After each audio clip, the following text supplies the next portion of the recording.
Nobody cares. Nobody cares if you succeed. Nobody cares if you fail. The world keeps moving. Time doesn't stop for your struggles, and no amount of complaining will change reality. The sooner we accept this, the sooner we can free ourselves from the weight of unnecessary expectations. Because while nobody cares about your problems, the truth is, nobody is stopping you from fixing them either. This is not a sad realization, it's liberation. The Stoics knew this long before we did. They lived by it. Marcus Aurelius, Seneca, Epictetus. They all understood that the only thing within our control is ourselves, our mindset, our actions, our discipline. So if you feel lost, if you feel like the world is indifferent to your pain, good. It means you now have the clarity to focus on what truly matters. Because when you accept that nobody cares, you stop waiting for sympathy. You stop expecting the world to fix itself for you. You become your own force, your own savior. This is the essence of Stoicism, the art of self-mastery, of control over the only thing that truly belongs to you. The illusion of external validation. Why do we seek so much validation from others? We waste years, even decades, chasing approval, hoping someone will recognize our worth, hoping someone will finally say, "You are enough." But here's the brutal truth. The world does not owe you recognition, and even if you get it, it is fleeting. Epictetus once said, "If you are ever tempted to look for outside approval, realize that you have compromised your own integrity."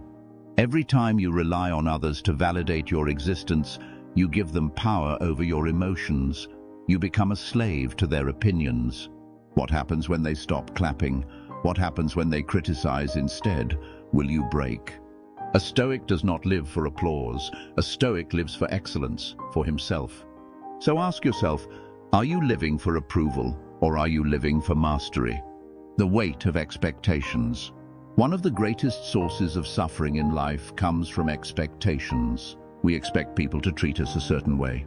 We expect life to be fair. We expect rewards for our efforts. But life does not operate on our expectations. It operates on reality. Seneca wrote, "A man who suffers before it is necessary suffers more than is necessary." If we constantly expect recognition, fairness, or kindness, we are setting ourselves up for disappointment. Instead, the Stoic prepares for reality as it is, not as he wishes it to be. The world owes you nothing, and yet that is where the power lies. Because when you expect nothing, every victory, every bit of progress is yours alone. Self-discipline over sympathy. Modern society glorifies victimhood. People want sympathy more than they want solutions. They complain, they blame, they dwell in self-pity, hoping that someone will come and rescue them. But a Stoic does not beg for rescue. He becomes his own savior. Marcus Aurelius, a man who carried the weight of an empire, did not have the luxury of self-pity. He wrote in Meditations, "You have power over your mind, not outside events. Realize this and you will find strength. No one is coming to save you. The world will not stop for your struggles. So what will you do? Will you wait for sympathy, or will you take action? Your suffering is your responsibility, and the only way forward is through discipline, not pity." The art of detachment. The more we care about how others perceive us, the more we suffer. The more we attach ourselves to results, the more we fear failure. Detachment is a Stoic superpower. The Stoics practice something called amor fati, the love of fate. It means accepting whatever happens, whether good or bad, as part of life's natural course. Epictetus taught that we should not become too attached to anything, because everything in life is temporary. Our possessions, our status, even our loved ones. This does not mean we should be indifferent. It means we should be unshaken. When you stop caring about things outside your control, you gain absolute power over yourself. The only thing that matters. At the end of the day, only one thing matters: your actions. Not what others think of you, not how much sympathy you receive, not how unfair life is. Your life is the result of your choices. A Stoic does not wait. A Stoic does not seek permission. A Stoic does not waste time complaining. He simply acts.